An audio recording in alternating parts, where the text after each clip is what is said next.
En el programa anterior, Jaime Labastida externó sobre el tema independencia, educación y cultura.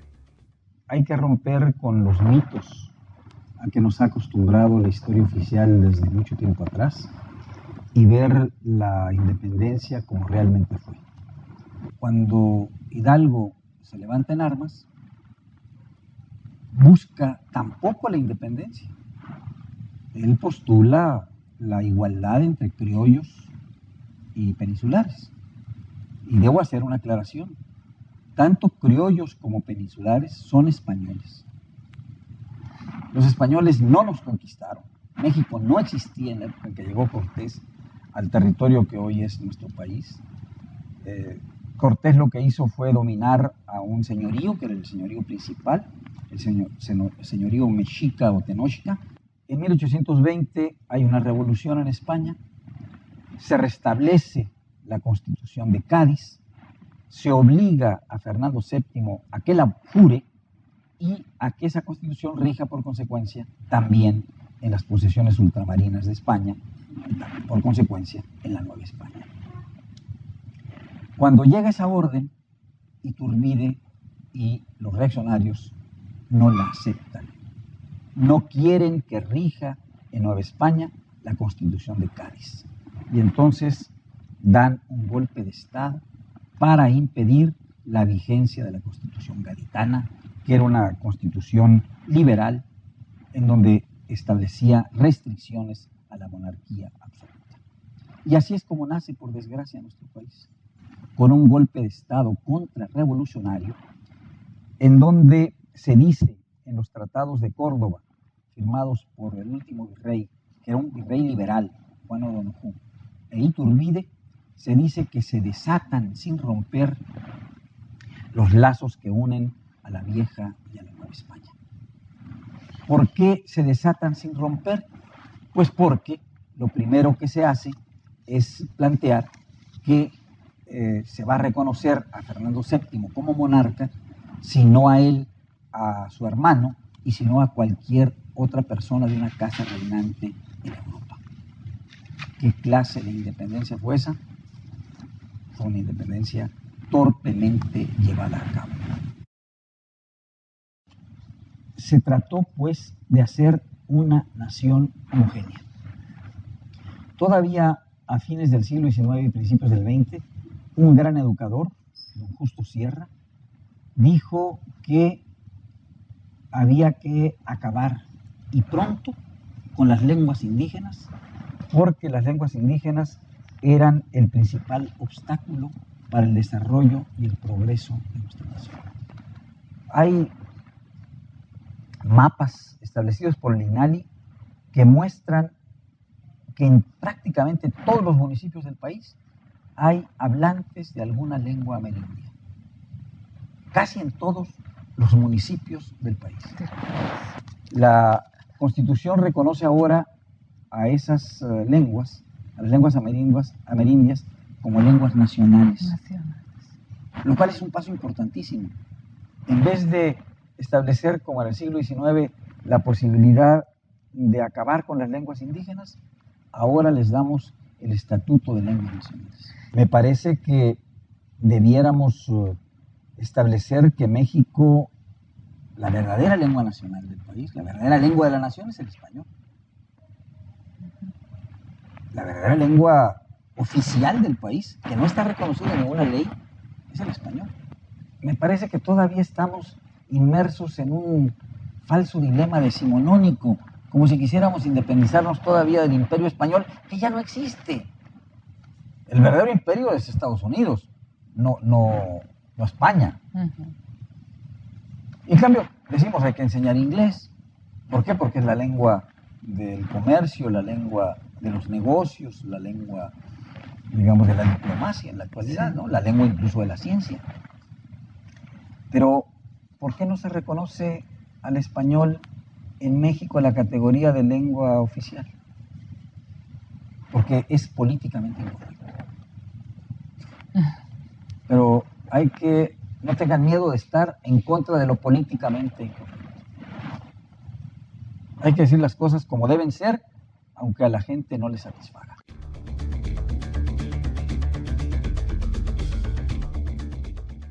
En la emisión de hoy, la doctora Estela Gutiérrez Garza entrevistará a Jaime Labastida sobre el tema Independencia, Educación y Cultura.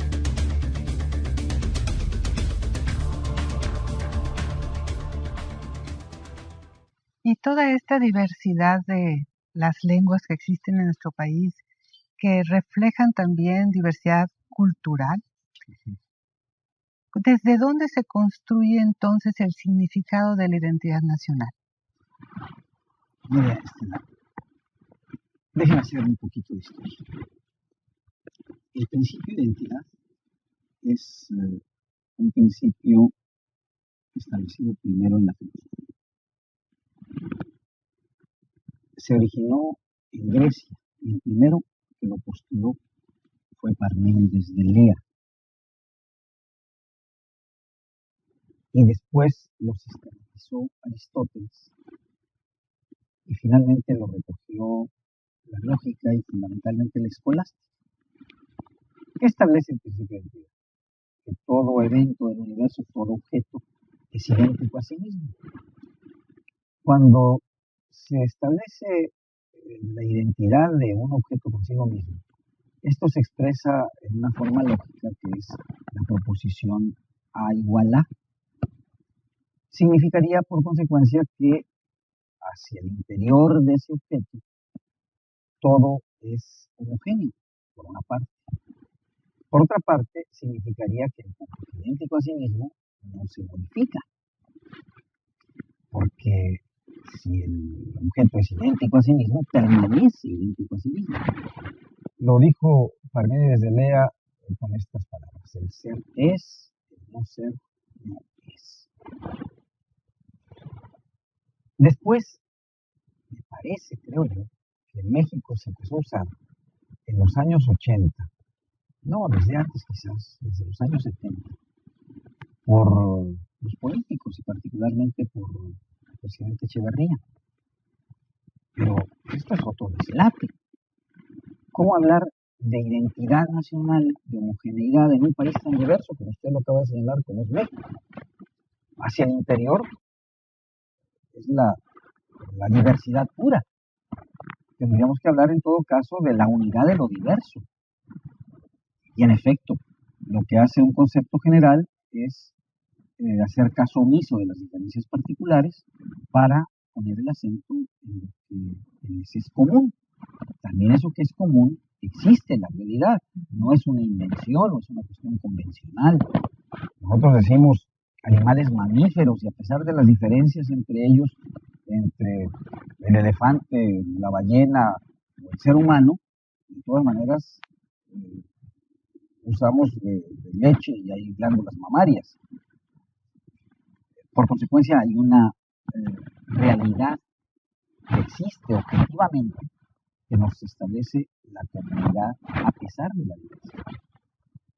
Pero el principio de identidad no dice eso. El principio de identidad dice que todo objeto es idéntico a sí mismo.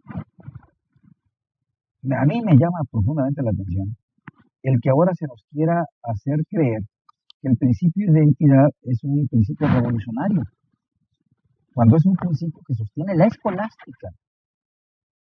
Yo creo que quienes sostienen la identidad y hablan de la identidad nacional como defensa frente a otros países, ni siquiera saben lo que están diciendo. Es un principio reaccionario del principio de identidad. Impide el movimiento de las naciones, impide el cambio, impide la modificación. Pero hay otro principio establecido en la Edad Moderna, que fue el principio de los indiscernibles. También estoy hablando de la filosofía. Ese principio, el de los indiscernibles, lo estableció Leibniz, un filósofo prusiano. Escribía en francés, por cierto, no escribía en alemán. Y Leibniz dijo que no hay, en efecto, dos eventos idénticos en el universo. Que dos gotas de agua vistas al microscopio son totalmente diferentes entre sí. Y dijo, existe, desde luego, el principio de identidad, A igual A, pero cada A es diferente de otra. Entonces estableció el principio de la relación. ¿Qué es más avanzado? Yo creo que un principio completa al otro. Yo no estoy olvidándome del principio de identidad, simplemente digo que el principio de identidad debe ser completado con el principio de los indiscernibles, que es el principio de la diferencia absoluta. Porque el principio de la diferencia absoluta, el principio de los indiscernibles, nos obliga a entrar en contacto con los demás, nos obliga a cambiar. Entonces, aquí hay un problema de muy difícil solución. ¿Permanecemos idénticos a nosotros mismos, fieles a nosotros mismos, o cambiamos? Vean ustedes, reflexionen por favor en esto, Estela. A veces las palabras nos conducen a resultados que no meditamos lo suficiente. Admiramos mucho a López Velarde, pero López Velarde dice en La Suave Patria lo siguiente, si yo recuerdo bien: México, te doy de tu dicha la clave, sé siempre fiel, sé siempre igual, me parece que dice, fiel a tu espejo diario. 50 veces es igual el ave taladrada en el hilo del rosario y es más feliz que tú, patria suave. ¿Qué le pide López Velarde a la patria? ¿Por qué esta alusión al ave? Pues es al Ave María del rosario, que se repite 50 veces en el hilo del rosario. Cada una de las cuentas es repetir el Ave María. Entonces, sé siempre igual y fiel. Ya no cambies. ¿Eso queremos? ¿O queremos modernizarnos? Exactamente. Queremos modernizarnos, ¿verdad? Modernizarnos y queremos el cambio. Queremos el cambio. La interrelación. Y queremos la integración dinámica. La transformación. La transformación. Y por consecuencia, en el norte de esto podemos hablar con tranquilidad. Claro. En el sur inmediatamente levanta sospechas. ¿Sí? Y en el centro de la República es políticamente incorrecto. Sí. Pero yo ya no estoy a favor de lo políticamente correcto y he dicho muchas cosas en contra de lo políticamente correcto y desde hace muchísimos años y lo seguiré diciendo. Reconociendo la necesidad de cambio y de transformación que se necesita a lo largo de la historia, pero creo, don Jaime, que particularmente en esta etapa por la cual estamos transitando en el país. ¿Qué proyecto de nación entonces es el que necesitamos? ¿Hacia dónde podemos nosotros visualizar todas estos cambios, estas transformaciones que están implícitas en nuestra conformación cultural? Estela, usted es bastante dura conmigo, me hace una pregunta que es muy difícil de responder. Se la agradezco, pero yo no sé si tenga la respuesta. Yo podría decirle lo que creo que se podría hacer. Mire, me parece que hemos estado demasiado sujetos a mitos y a inercias. Me parece que el país, ante los grandes retos de la sociedad contemporánea, está en la obligación de tomar medidas también digamos, totalmente radicales. Vamos a ver desde el punto de vista político. Qué bien que somos una república, qué bien que somos una república federal, qué bien que reconocemos que los ciudadanos somos iguales ante la ley. Eso es un gran avance desde el punto de vista de organización. Pero hay muchos lastres, usted lo sabe perfectamente. Hemos vivido durante muchos años en un régimen presidencialista, mientras que en otros países esa combinación entre lo estable y lo dinámico les ha permitido un magnífico desarrollo desde el punto de vista económico. ¿A qué me refiero?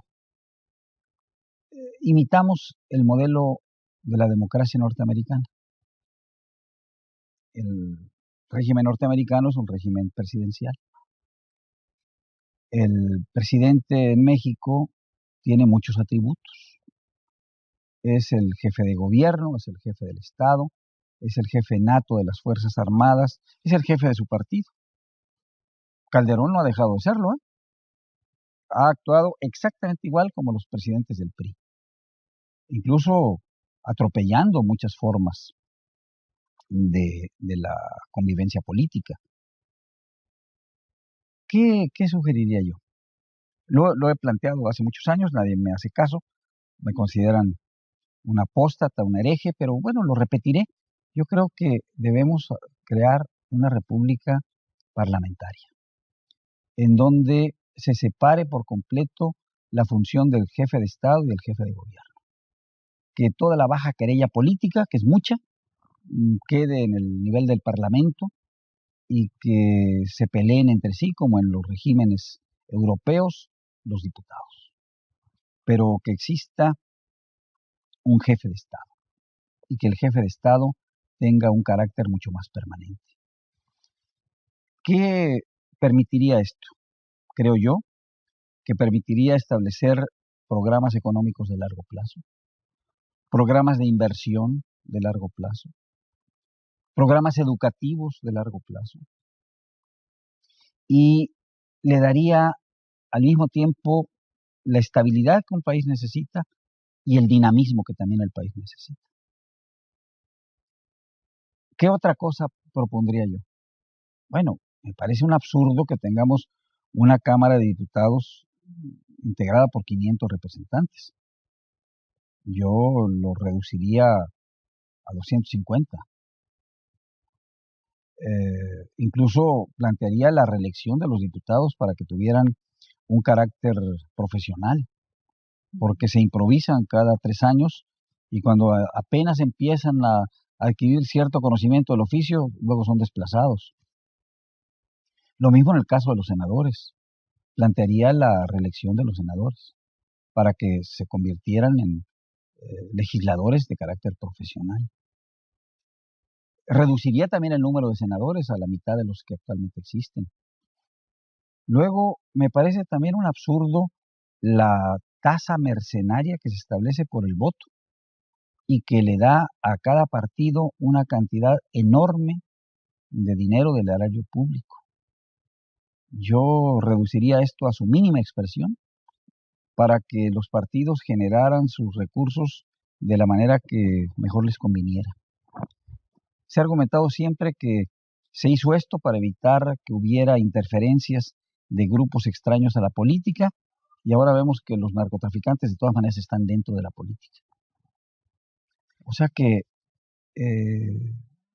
me parece inútil. Gastamos en el IFE y en las reformas de carácter electoral y en los procesos electorales, pues nos pasamos todo el año en elecciones, más o tanto que en otros rubros que son indispensables. Entonces, yo también acabaría con esto. Pero ahora nuestro país enfrenta problemas severísimos desde el punto de vista de la seguridad pública. ¿Qué podríamos hacer? Bueno, pues en primer lugar, una labor de inteligencia que no hubo, que se lanzó al ejército en contra de las bandas de narcotraficantes sin tener un diagnóstico que se llama de inteligencia y de logística respecto a estas mismas bandas. Hay que acabar con ellas y hay que acabar con el sistema del narcotráfico. Pero bueno, nosotros solos no vamos a poder hacerlo, porque el presidente López Portillo dijo claramente, aquí es el trampolín, pero allá está la alberca y allá es en donde se consume la mayor parte de la droga. Y una droga que pasa al otro lado de la frontera sube inmediatamente de precio. Y luego, por desgracia, nosotros aprendemos o matamos a capos de la droga y en Estados Unidos no se sabe, sino que atrapan a narcomenudistas. Ningún gran capo de la droga en Estados Unidos ha sido atrapado jamás. Y uno tiene la impresión de que pues, los verdaderos dirigentes son dueños de bancos, gente muy respetada en su comunidad, seguramente miembros de alguna iglesia protestante, pero allá no se les hace absolutamente nada. Entonces, es una actitud hipócrita de parte de Estados Unidos, igual que siempre le venden armas a los revolucionarios y a los federales, y aquí les venden armas al ejército y a los narcotraficantes. es un negocio. Estados Unidos ha estado en guerra desde que nació y seguirá estando en guerra. Entonces, ¿qué proyecto político debiéramos hacer? Bueno, junto con esto, la educación, que es una verdadera vergüenza lo que tenemos en el país. La educación es un verdadero desastre porque no se pone el acento en lo que me parece que es lo más importante, el desarrollo de la inteligencia y de la sensibilidad de los educandos. Se pone el acento en la memoria para que puedan ser evaluados mediante un sistema de exámenes que consiste en elegir entre 3 respuestas posibles, pero lectura, cerebro, inteligencia, sensibilidad, absolutamente nada. Es verdaderamente absurdo que un alumno obtenga un 10 en literatura porque sabe cuándo nace y muere un autor, pero que jamás haya leído ni una novela ni un verso de ese autor. Pero lo importante es que se aficionen a la literatura, que haya adicción, es la única adicción que yo admito, la adicción a la lectura. A la lectura. Y no la hay. Entonces, hay libros en las escuelas, pero no hay promotores de la lectura. Ahora ya empieza, porque en la Academia Mexicana de la Lengua estamos haciendo algo de eso, empieza todos los días a leerse un pequeño párrafo. Y debe haber, a mi juicio, la reforma educativa es muy sencilla, a mi juicio, fíjese usted. Debiera haber menos información y más formación, menos libros de texto y más libros de lectura, menos horas de clase y más horas de lectura, vacías, que los niños lean en voz alta y en voz baja. Si logramos esto, yo creo que en un breve tiempo tendremos un capital humano verdaderamente importante, porque es el capital humano el que revoluciona siempre las sociedades. Y ese es el motor de la transformación de la que estábamos hablando y del cambio que se necesita. Ahí está el motor de la transformación. Muchas gracias, don Jaime. Pues muchísimas gracias a usted, Estela.